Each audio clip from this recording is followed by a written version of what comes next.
Carla Susana Lombardi González es doctora en Educación Interinstitucional por la Universidad Iberoamericana de Puebla, Ciudad de México, León y el ITESO. Obtuvo la maestría en Comunicación de la Ciencia y la Cultura por el ITESO. Está especializada en Políticas Culturales y Gestión Cultural por la Universidad Autónoma Metropolitana, la UAM, Epistemologías del Sur por Claxo y en Lectura, Escritura y Educación por Flaxo. Es licenciada en Ciencias de la Educación con especialidad en Educación Cognitiva en el ITESO y desde el año 2000 a la fecha es profesora en los departamentos de Lenguas y Psicología, Educación y Salud en el ITESO.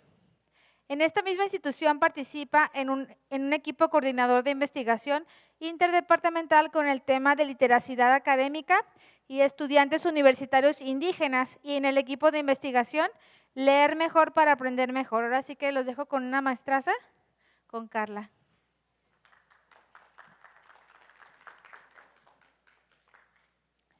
Pues muy buenas tardes, un gusto estar aquí con ustedes para platicarles un poquito sobre este tema. Digo un poquito porque tenemos poco tiempo para hablar de un tema tan amplio como es la literacidad intercultural. La línea con la que se pretende hablar este tema parte de una investigación con estudiantes indígenas universitarios y la línea más bien a la que se perfila dar esta plática es rescatar de sus historias y relatos de vida su trayectoria en la educación en cuanto a la lectura, la escritura y la oralidad. Cómo estos relatos de vida en donde ellos fueron mencionando, fueron relatando durante un proceso, digamos, de varios periodos, se fueron rescatando esta trayectoria académica, ¿no? Desde su educación básica hasta nuestros días. Entonces, bueno, pues a grandes rasgos, esta es la línea que va a tomar la plática. Bueno, ¿cuál es el propósito y la finalidad a la que se perfila? Pues primeramente mostrar el proceso de esta investigación, cómo se llevó a cabo, qué características fueron las que se tomaron estas decisiones para poder abordar este tema y claro, tomando en cuenta este vínculo con la lectura, la escritura y la oralidad a través de la literacidad y la interculturalidad. ¿Cuál es la finalidad? Pues la finalidad es ver que tanto los procesos de literacidad y la de interculturalidad pueden dialogar, ¿sí? Son conceptos que dialogan, son conceptos que no están disociados y que pueden ser interesantes horizontes hermenéuticos para poder proponer un acompañamiento en la lectura y la escritura y la oralidad en el proceso de los estudiantes en cualquier nivel. Bueno, también la intención es mostrar una alternativa de trabajo para los profesores o instituciones educativas, de manera que la lectura y la escritura no solo sea estudiada y practicada con la mirada institucionalizada académica curricular, sino a partir del diálogo compartido de otros saberes, ¿sí? Que no son académicos. Entonces, bueno, pues como les digo, es un tema muy amplio y vamos a ver cómo vamos en este proceso. Bien, ¿cuál va a ser el orden? Con el orden temático que voy a ir siguiendo en esta presentación, son 5 puntos esenciales. Primero, hablar un poquito sobre esta base de la problemática intercultural entre la lectura y la escritura. Todo con datos estadísticos que nos ayudarán como a perfilar el posicionamiento del problema. Después, ¿cuál es esta postura teórica de la que estamos hablando, que es tanto literacidad y interculturalidad, y cómo ambas juegan dentro de un espacio de propuesta para poder aportar hacia los caminos, para poder proponer precisamente un acompañamiento? Y tercero, las características de la investigación. Aquí vamos a hablar un poquito de estas historias de vida, de estos relatos, de estas narrativas y que se jugaron dentro de este proceso y cómo fueron tomando una postura epistémica frente a lo que estaba sucediendo con los estudiantes y sus trayectorias académicas. Y bueno, pues como parte de estos resultados o de estas evidencias, se proponen tres líneas de evidencia que las vamos a ver más adelante. Y al final, pues una propuesta de acompañamiento, líneas generales para una propuesta de acompañamiento de una forma transversal en todas las etapas.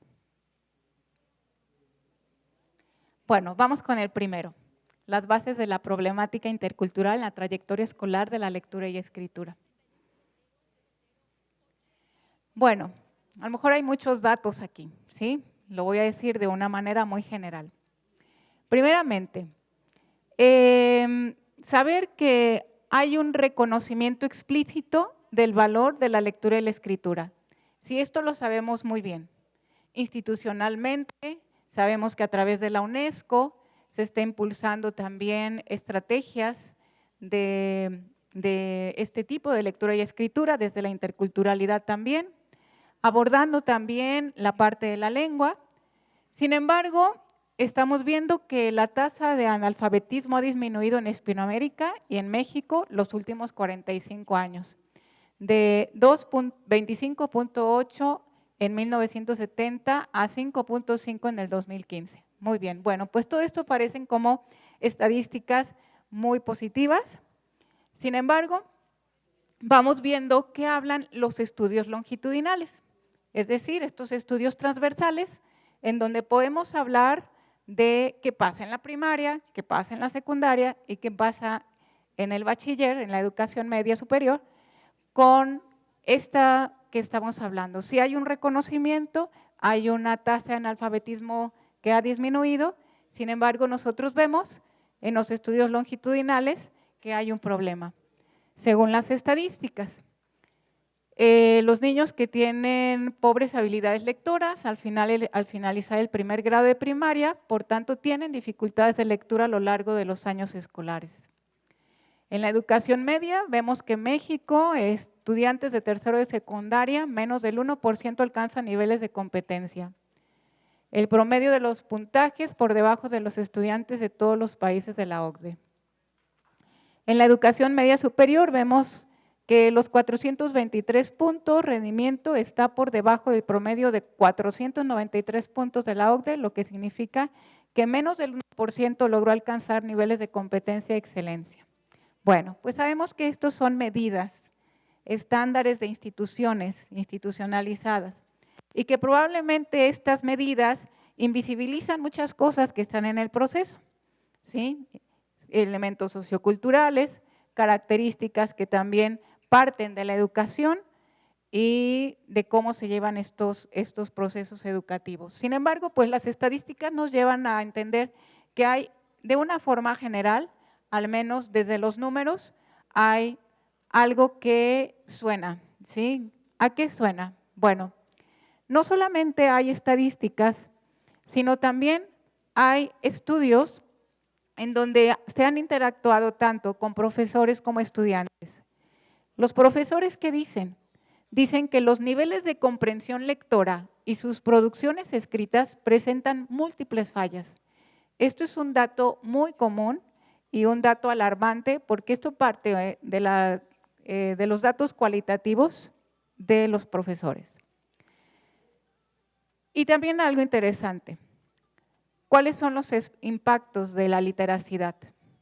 Sabemos que la lectura y la escritura no solamente están solos en un ambiente nada más de aprender habilidades para poder escribir o alfabetizar, sino que están rodeados de aspectos socioculturales que están inmersos dentro de este desarrollo o estas habilidades.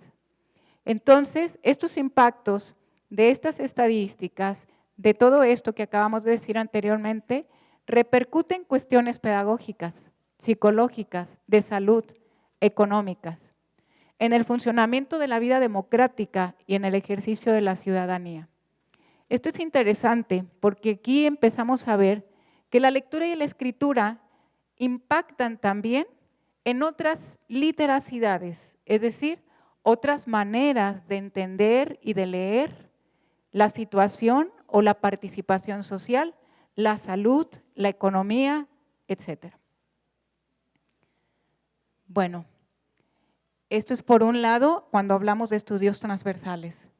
Pero cuando los estudiantes entran a la universidad, encontramos también otras problemáticas.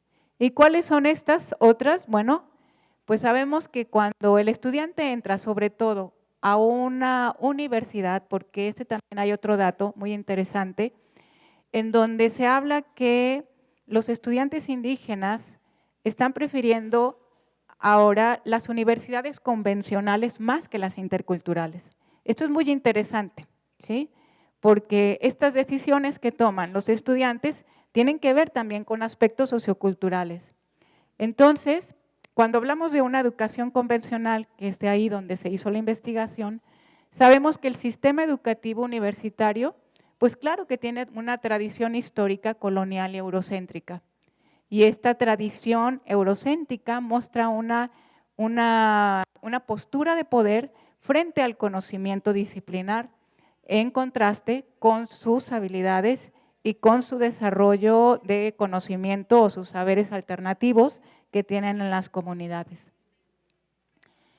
Y aquí hay una estadística interesante, dice, del 80% de jóvenes, de los jóvenes estudiantes indígenas, aspira el 3% a la universidad. El mínimo ingreso de estudiantes indígenas, el 1%. Fíjense, una cosa es que aspiren y otra cosa es que entren. Entra el 1%. Y termina el 0.2% según PAES el 2013. ¿Sí? Estadísticas interesantes que pues nos muestran también el embudo, ¿no? Algo que es también por discutir. Por otro lado, las universidades interculturales y los programas de acción afirmativa existen también, y claro que estos programas también muestran ciertas trayectorias académicas, ¿sí? Hay un sistema lingüístico como reto, como ya nos lo mostraban en la ponencia pasada. Este sistema lingüístico como reto, cuando los estudiantes entran a una universidad donde tienen un sistema educativo con estas características y con una dominación de una lengua que es ajena a la suya. Y por último, bueno, pues estamos viendo que también algo esencial, hay una distancia epistemológica entre los diferentes saberes, ¿sí? De todo un sistema escolástico que ya tiene una tradición con el sistema, con los saberes comunitarios que los estudiantes indígenas traen como un valor imprescindible. Bueno, en suma, ¿sí? ¿Qué podemos identificar aquí? Varias lecturas. ¿Sí? Hay varias lecturas que nos narran precisamente esta problemática y sobre esta problemática podemos dar una lectura en donde hay dos conocimientos en juego. Los conocimientos académicos que se juegan desde que el estudiante entra a la primaria. ¿Sí? Los conocimientos de los pueblos originarios, ¿sí? Los que se viven en estas comunidades. El pensamiento eurocéntrico enciclopedista y el legado cultural diverso. Las universidades convencionales, y claro, también podemos hablar de estas universidades interculturales que también pueden tener elementos de universidades convencionales y la universidad intercultural. Estamos hablando del acceso a nivel superior de una forma transversal, porque no solamente estamos hablando del impacto de la universidad, de la entrada a la vida académica universitaria, sino qué está pasando antes en los procesos educativos en el nivel básico, medio y medio superior, para que el estudiante pueda ingresar, ¿sí? Entonces, por lo tanto, sabemos que hay factores socioculturales que entran en juego para poder dialogar sobre esta diversidad, ¿sí? Y aquí hay una pregunta. ¿Hay pertinencia de los procesos de lectura y la escritura en este intento de dialogar ambas comunidades epistémicas? Bueno, muy bien. A grandes rasgos hemos terminado con el primer punto, ¿sí? Bien, vamos con el segundo. Desde esta mirada, en donde pudimos ver ya esta dicotomía entre ambas epistemes que están en juego, es muy interesante adentrarse ahora a cuáles van a ser nuestros posicionamientos teóricos, epistemológicos, con los que nosotros intentamos empezar a abordar estas trayectorias escolares y estas trayectorias académicas de los estudiantes que narran en sus relatos de vida. Para esto se proponen dos conceptos para poder aprender, para poder entender y abordar lo que es la lectura y la escritura. Primero, la literacidad, creo que es la primera que pongo, y segundo, la interculturalidad. ¿Sí? Bueno, aquí están. Para poder entender estos procesos que están en juego dentro del acompañamiento, ¿sí? Porque de esto, este fue nuestro campo de acción. El campo de acción fue acompañar a estos estudiantes indígenas en una universidad convencional en sus procesos de lectura y escritura. Y entender cómo la literacidad y la interculturalidad son elementos muy valiosos, son conceptos muy valiosos para que nosotros podamos abordar los procesos de lectura y la escritura en un acompañamiento, en el acompañamiento escolar, acompañamiento académico. Bien, pero ¿qué entendemos primeramente por literacidad? ¿Sí? ¿Desde dónde vamos a tomar la literacidad? Entendiendo que el concepto de literacidad tiene distintas perspectivas, ¿sí? Tiene distintas miradas. Porque una cosa es hablar de la lectura y la escritura y la oralidad, y otra cosa es entenderla, esta dinámica de la lectura y la escritura y la oralidad, desde los procesos de literacidad, ¿sí? Y ahorita vamos viendo cuáles serían como estas dinámicas que se juegan en la literacidad.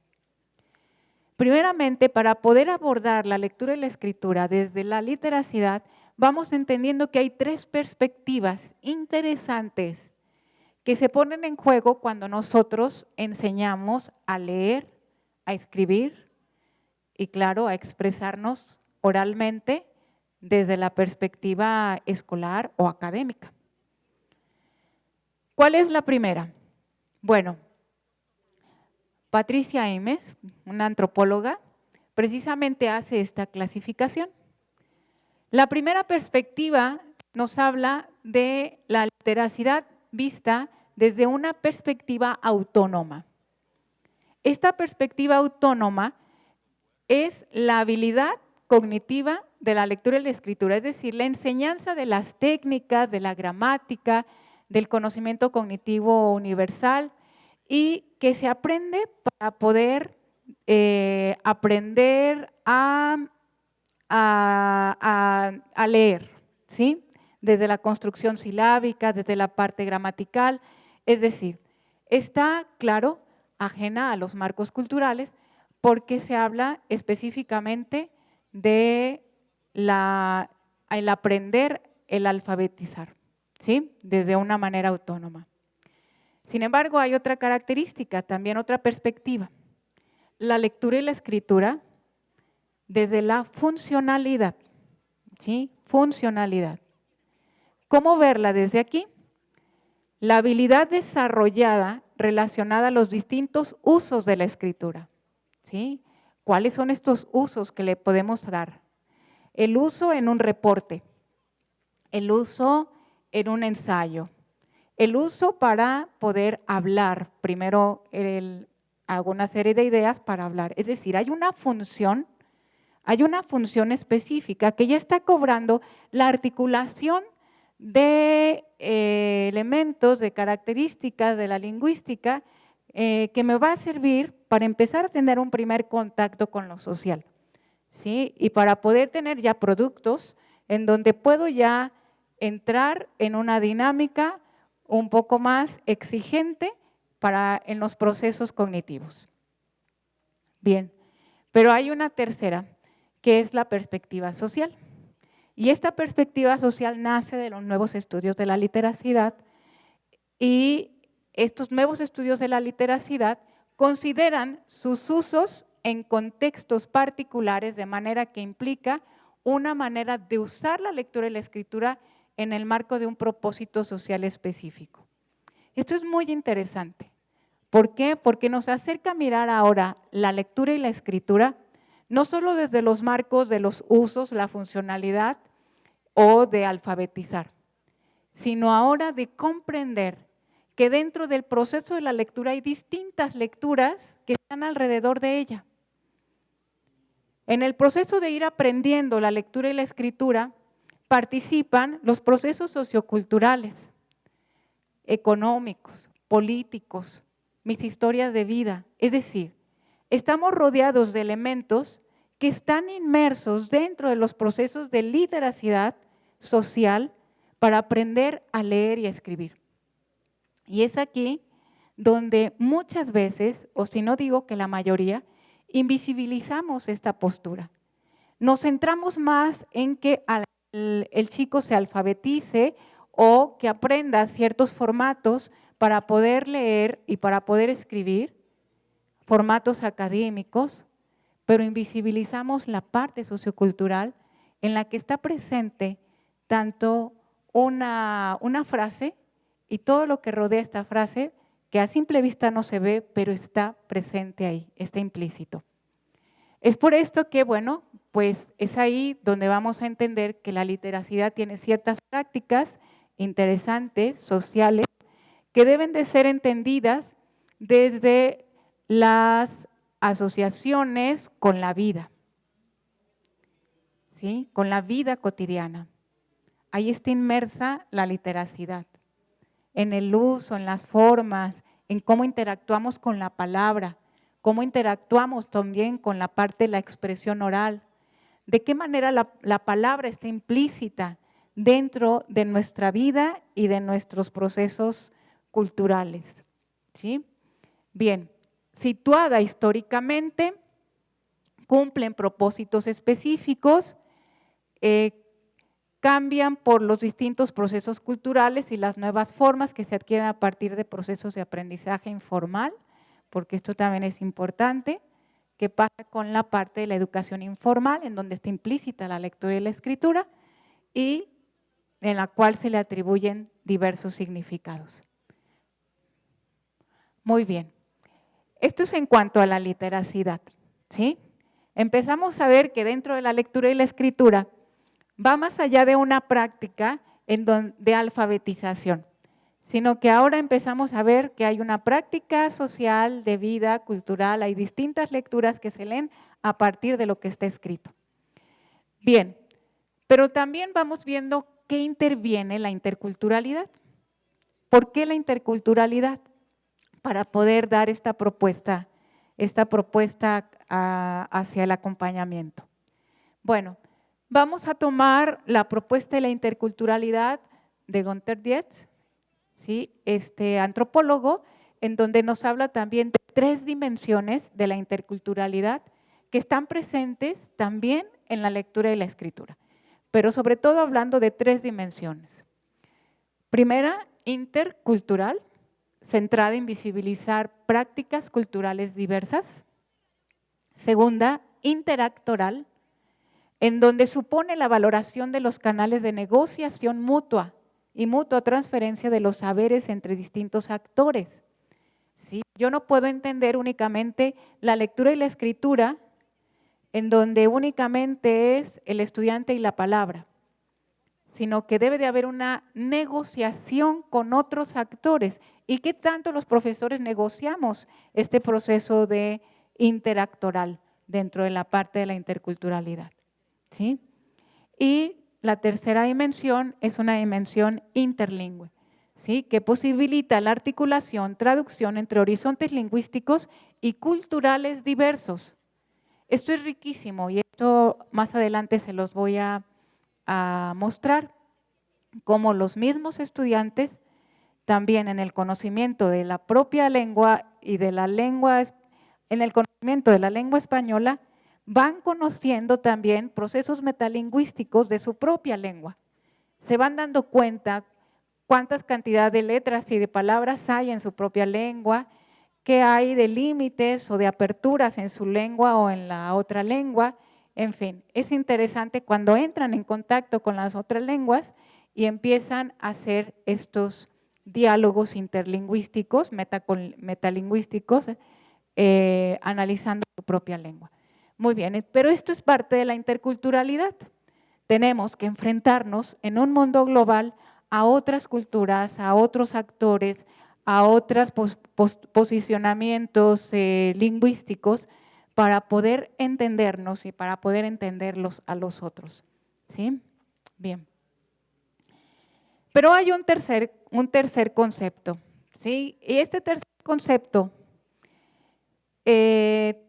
está tomado precisamente por las dimensiones constitutivas de la lengua. ¿Por qué? Porque leer y escribir, la lectura y la escritura, no solamente estamos hablando de procesos sociales, sino también estamos hablando y tenemos que entender cuáles son estas dimensiones lingüísticas para poder abordar los procesos de lectura y la escritura y la oralidad. Y estas dimensiones lingüísticas las explica muy bien Van Dyck desde tres perspectivas. La lengua tiene una dimensión lingüística. En ella puedo entender que hay fundamentos gramaticales, discursivos, léxicos, morfológicos, sintácticos y textuales, ¿sí? De esto no me puedo apartar para poder entrar y entender el funcionamiento, el uso y la perspectiva social de la lengua. También hay una perspectiva cognitiva y en esta perspectiva cognitiva el estudiante desarrolla al momento de escribir, de hablar, los procesos metacognitivos de planeación, revisión, solución de problemas textuales y no se diga en la lectura, ¿sí? Procesos cognitivos que están presentes en la dimensión lingüística. Y en la dimensión social, la lectura y la escritura, así como la oralidad, es una práctica social que significa en el contexto social en el que interactúa tanto escritor como lector. Es un contexto sociocognitivo y sociocultural. Y es aquí donde se inclinan también los nuevos estudios de literacidad, en este último. Pero estas tres dimensiones no se deben de apartar en estos procesos. Estamos hablando ahora que estos tres conceptos nos llevan a aproximarnos cómo vamos a abordar ahora al estudiante. A este estudiante con características, porque todos los estudiantes tienen características diversas, unos más que otros, pero son características, estudiantes diversos, cuando hablamos de la interculturalidad, porque estamos hablando de diferencias culturales. Por eso es tan importante que siempre que abordemos una práctica de acompañamiento, en este caso fue de investigación, en este proceso de acompañamiento, ver cuál es la noción que tengo del sujeto.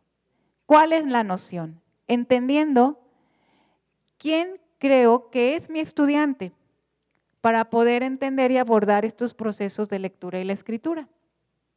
¿Quién es mi estudiante? ¿Desde dónde lo estoy viendo? ¿Cuál es la noción que tengo para abordarlo? Y claro, la propuesta es eliminar la visión reduccionista.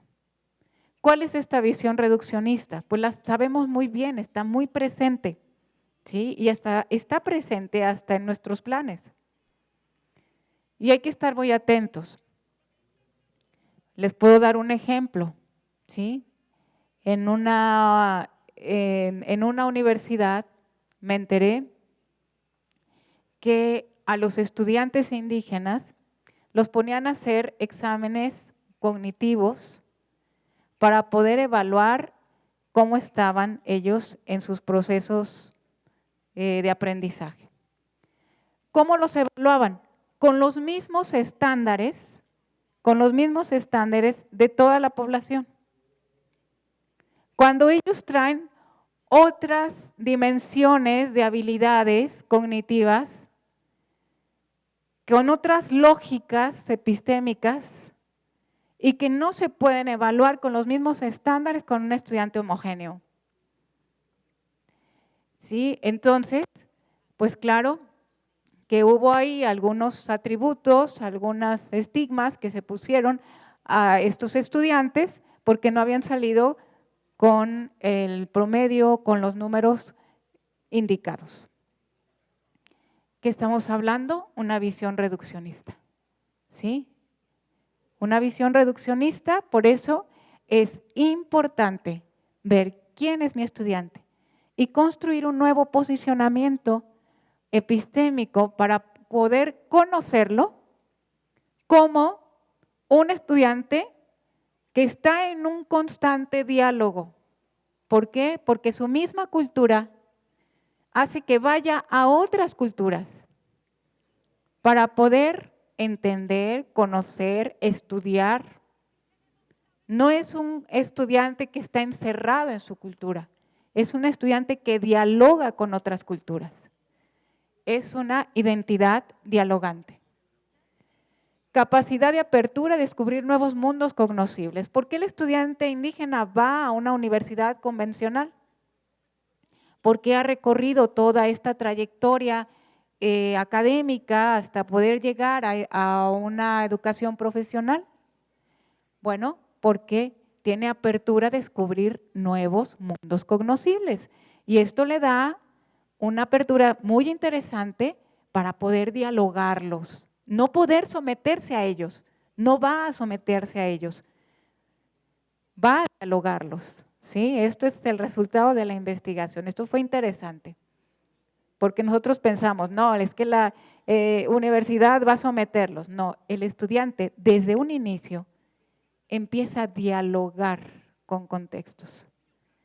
Entonces, con una historia de tradiciones, es un estudiante con una historia de tradiciones construida por influencias de otras culturas y capacidad de enfrentarse a otras formas culturales que lo modifican cuando se pone en relación con otro tipo de saberes. Y esto es también interesante. No es un estudiante, no es un sujeto que es monolítico. No, sino que está abierto al diálogo, pero abierto también a la transformación, jugando con un capital identitario muy interesante para que es su propia identidad, lo toma como un capital para poder aprender a leer y escribir y aprender a solventarse su vida en el mundo. Bien, entonces, ¿cómo hay que conocerlo? Conocerlo como el estudiante indígena en interacción con el contexto escolar académico. Estamos hablando de contextos dialogantes. Conocerlo con distintas dimensiones epistemológicas, es decir, formas de pensar y de reconstruir. Ontológicas, formas de ser, sentir y pensar, y metodológicas, con una dinámica interactiva. Muy bien. Bueno, creo que nos vamos a ir avanzando más. Entonces, bueno, ¿cómo va a ser este diálogo?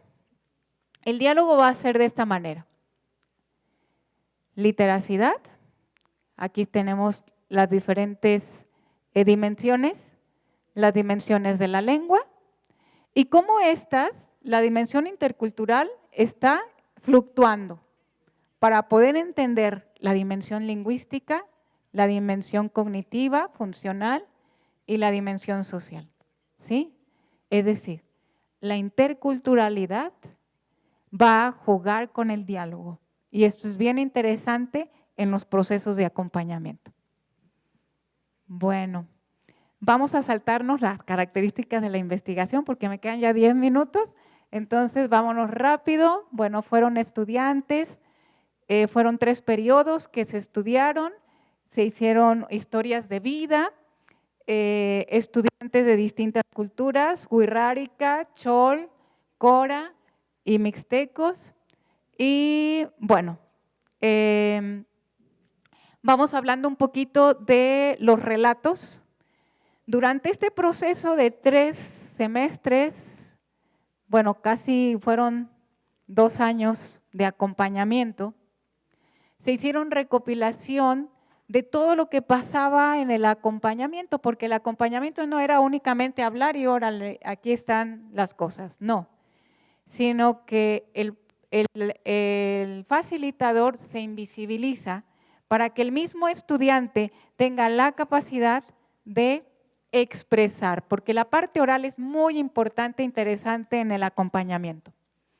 Entonces, los relatos que hay en este acompañamiento tienen mucho que ver con la memoria histórica. ¿Sí? La memoria histórica que funge como un artefacto cultural para poder entender su identidad, su comunidad, sus saberes. ¿Sí? Y claro, pues frente a la literacidad académica y al desarrollo de la literacidad para la lectura y la escritura. Siguiente. Muy bien. En este aspecto, la memoria histórica que se ve dentro de los relatos funge como un artefacto valioso para que el estudiante pueda entender la lectura y la escritura en el diálogo académico con su propia lengua. Bien, siguiente. Ahora sí, el acompañamiento, ¿sí? El facilitador toma una distancia, claro, epistémica, porque él te tiene que quitar su rol de profesor para ser con el estudiante, dejar al estudiante. ¿Sí? Fue una dinámica muy interesante porque el proceso vertical se destruye para ir construyendo un diálogo horizontal. Bien, vamos con el siguiente. Entonces, vamos viendo. Bueno, esto lo voy a explicar más adelante. Con las evidencias. Aquí les pongo una cita de un estudiante, es muy bonita, ¿sí?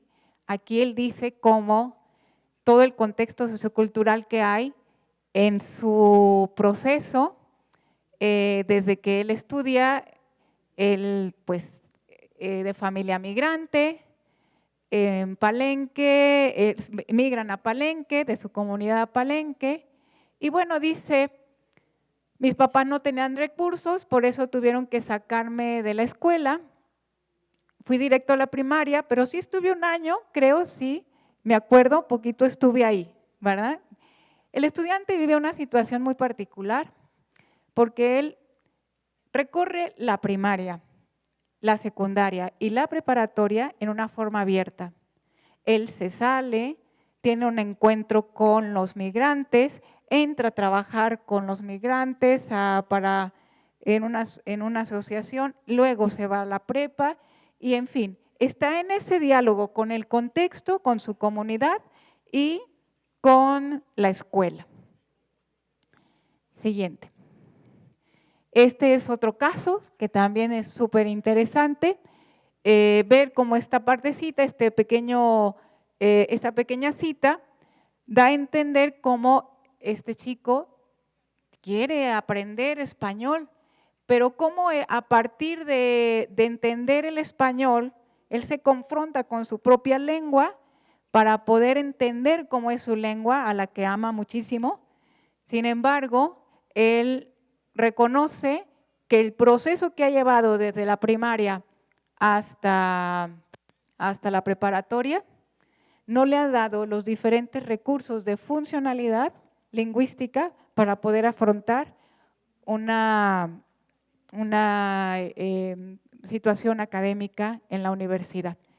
Sin embargo, él está aprendiendo cómo dialogar con esta parte, ¿sí? Pero es interesante ver esta cita, ver cómo lo que la escuela era relevante para que ellos aprendieran a leer y a escribir, ¿sí? Que era más la parte oral. Y bueno, aquí está una estudiante Cora, que también, ella tiene una situación desde chiquita de trabajo, como a partir desde primaria, ella no vive con sus papás porque los papás trabajan, se queda con los abuelos la llevan a la escuela. Sin embargo, como los abuelos eran gobernadores tradicionales, entonces a ellos les interesa que la niña entre a la escuela y pues claro, la niña está más en el campo, tiene una dinámica distinta a las mujeres comunes de la comunidad, valga la redundancia, y pues no aprende la lengua española y tiene conflictos con la lengua.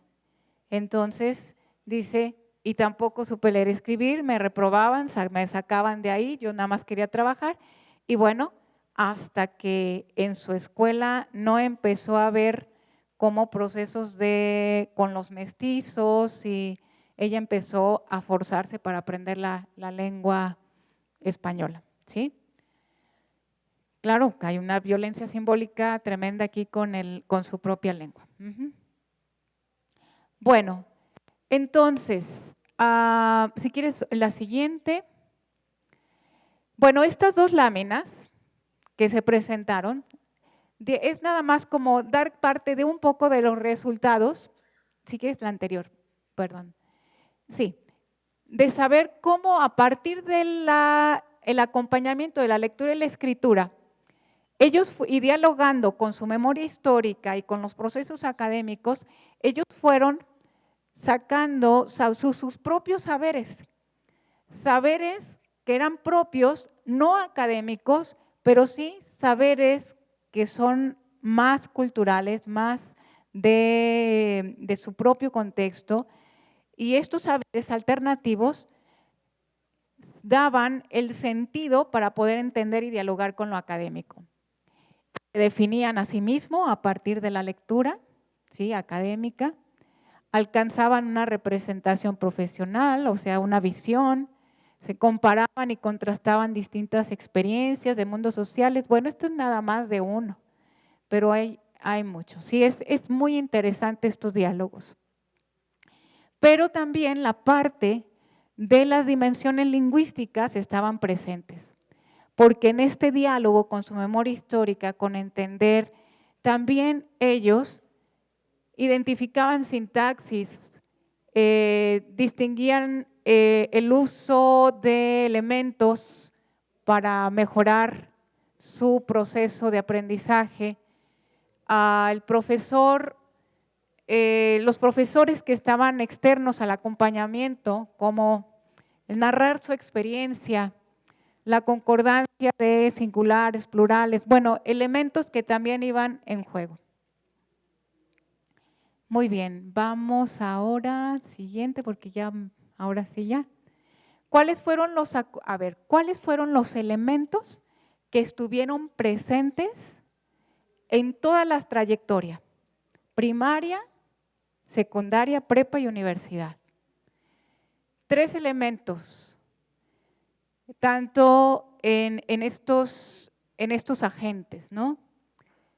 Elementos importantes para el acompañamiento, las formas de pensar, las maneras de aprender, la información que se posee, mediaciones que se utilizan, la apropiación de saberes, las formas de relacionarse y las formas de intervenir. No las leo.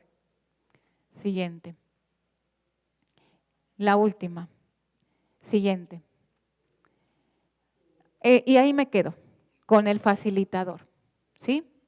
3 miradas. ¿Cómo abordar al estudiante en el acompañamiento?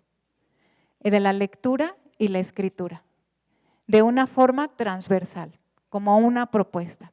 para el facilitador.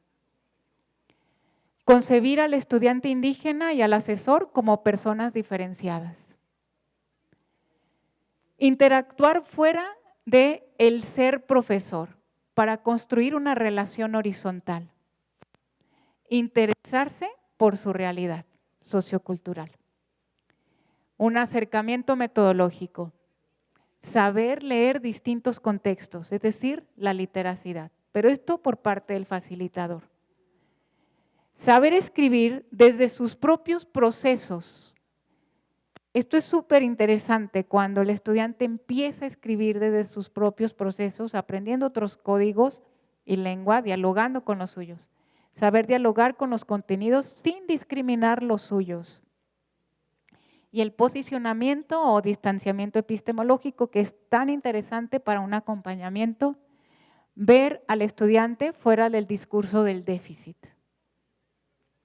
Ver al estudiante que aprende otro sistema distinto al suyo. Ver las teorías desde su conocimiento cultural identitario. Ver al estudiante desde el diálogo académico, es decir, aprender estructuras y formas de pensar dialógico frente a los textos. Muy bien, bueno, pues ya, esto es ya, ok, algunas propuestas, reconocer, acompañar y termino.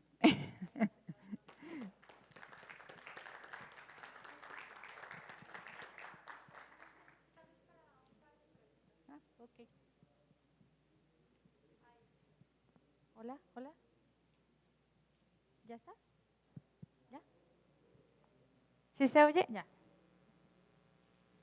Hola, ¿qué tal? Buena tarde.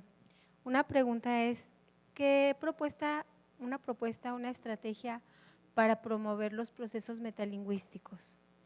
Y dos, ¿qué programas de acciones afirmativas han tenido mayor impacto en la educación intercultural? Gracias. Bueno, aquí están las propuestas. Gracias.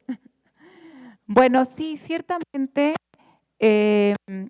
la propuesta de acompañamiento para lograr un proceso más metalingüístico tiene que ver con la confrontación con la otra lengua, ¿sí? Cuando el estudiante a través de la lectura, ¿sí? A través de la lectura, él se va dando cuenta lo que entiende y lo que no entiende, ¿sí? Que en una primera lectura no entiende casi nada porque son procesos académicos cuando estamos hablando de una universidad. Sin embargo, él se va dando cuenta a través de estrategias, ¿no? Estrategias de entender, de subrayado, de ver cómo es su lengua, cómo es su propia lengua.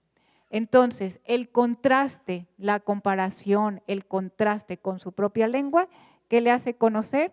Primeramente, reconocer. Y este es como una propuesta de acompañamiento. ¿Cómo el facilitador va a ayudar a reconocer al estudiante los aspectos socioculturales distintos? ¿Por qué? Porque normalmente, ¿qué hace el estudiante? El estudiante se autoflagela. Dice, yo no sé, soy aquí, soy allá. Pero en el momento en que él empieza a hablar de la riqueza de su lengua, en fin, con algún acompañamiento, empieza a ver que tanto la lengua castellana como su propia lengua son de igual valor. ¿Sí? Son de igual valor. Entonces, es ahí donde empieza la integración de la cultura, de ambas culturas. ¿Y qué empieza a ver? A partir de esto, él empieza a comparar y contrastar situaciones de su propia cultura con lo que está aprendiendo. ¿Sí? Empieza a dar ejemplos, empieza a hacer asociaciones interesantes, ¿no? Y bueno, pues esto es lo que implica acompañar esta dinámica de reflexión. Y bueno, en cuanto a las acciones afirmativas, pues ha habido varias, sobre todo desde la parte lingüística. Una de ellas es promover, se quiere promover o se ha pretendido promover desde estas acciones afirmativas el apoyo a estudiantes para que ingresen a las universidades convencionales. Desde la parte lingüística, ¿cómo? Hay también una perspectiva en donde hay un pleito todavía con las universidades de que se den materias también en su propia lengua. ¿Sí? Bueno, pero sobre todo estas acciones afirmativas van más desde el apoyo económico al ingreso de los estudiantes a la universidad. Sí, esta es como, hay toda una línea muy fuerte de convenios, becas, de ir a las comunidades para poder invitar a los estudiantes a participar en estas universidades.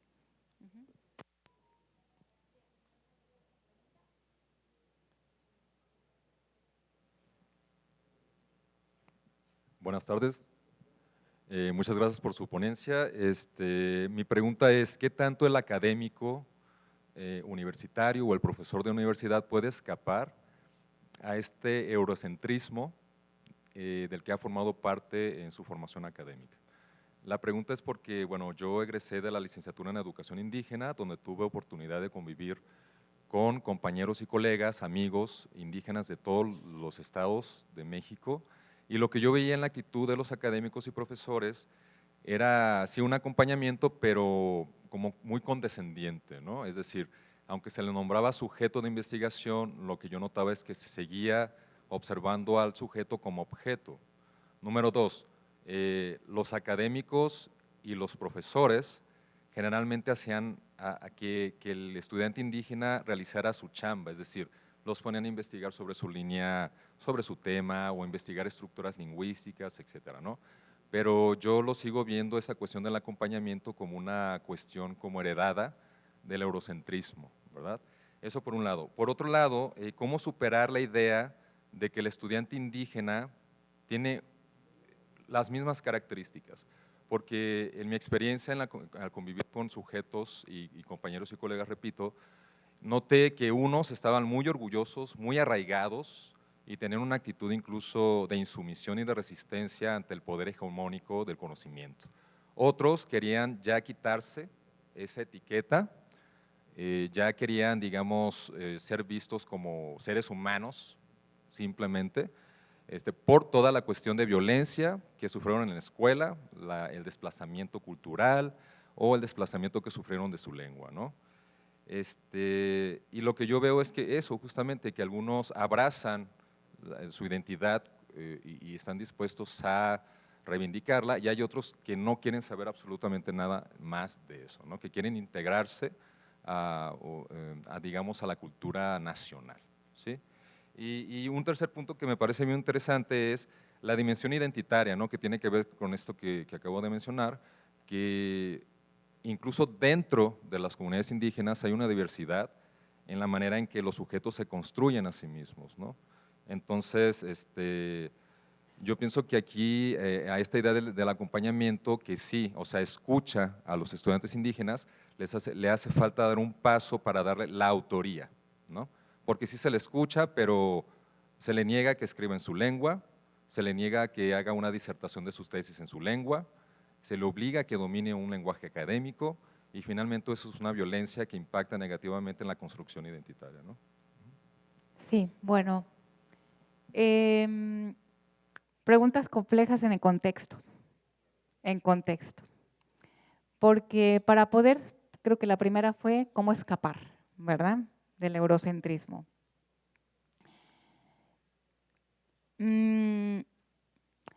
Ciertamente el eurocentrismo estará y seguirá estando.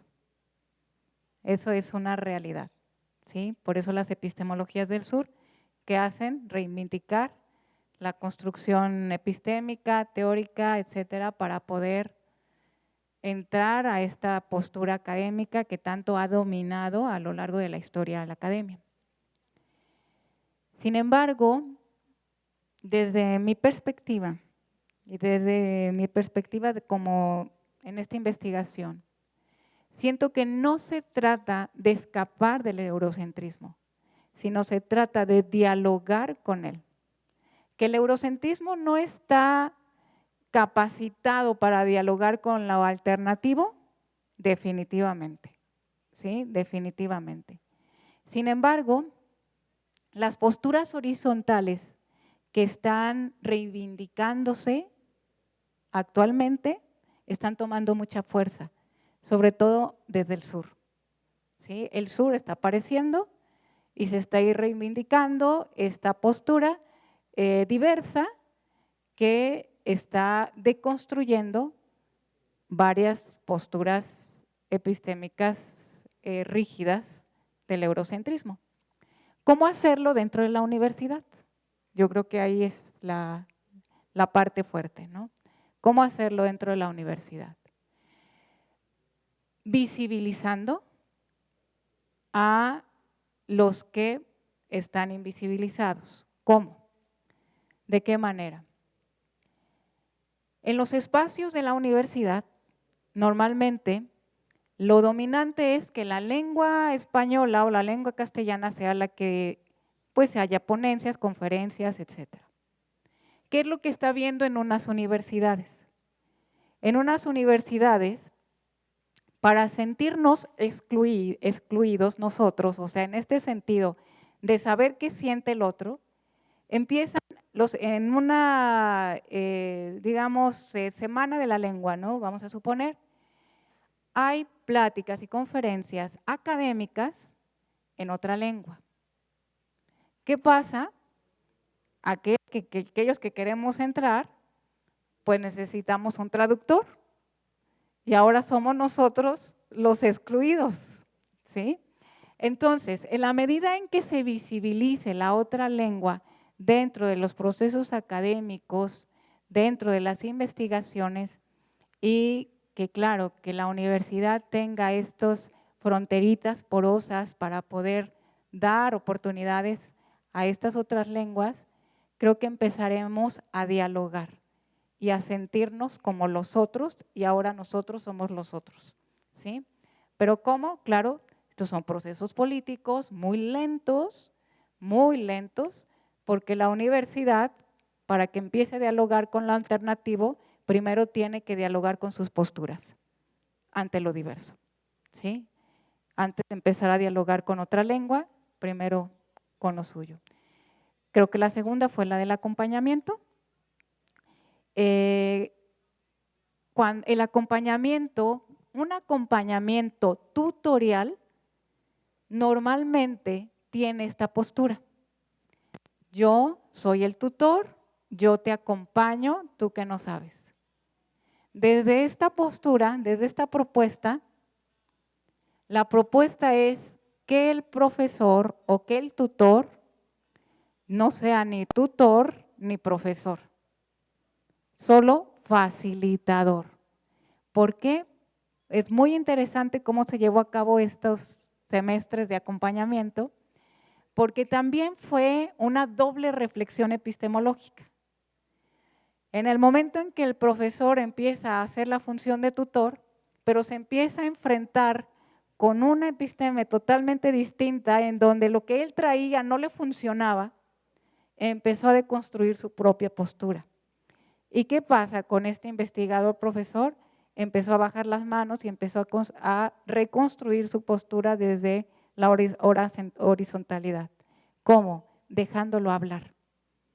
La memoria histórica, los relatos históricos son tan valiosos en los procesos de aprendizaje de la lectura y la escritura, es un artefacto potente que es para el facilitador, es como su punto débil y es como la fortaleza del estudiante indígena. Si nosotros empezamos a reconocer esto, vamos a empezar a querer dialogar con ellos porque queremos aprender de ellos. O sea, esta postura del acompañamiento se deconstruye porque ya no es el profesor, sino es un facilitador únicamente para poder aprender del otro y en esa horizontalidad. No me acuerdo cuál fue la otra, pero creo que ya termino. Bueno, muchas gracias.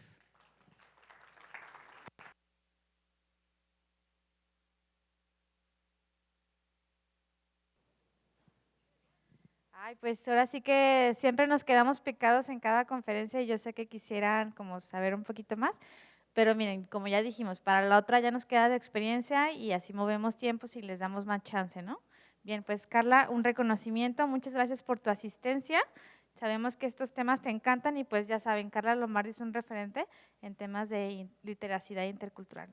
Un aplauso para Carla, por favor.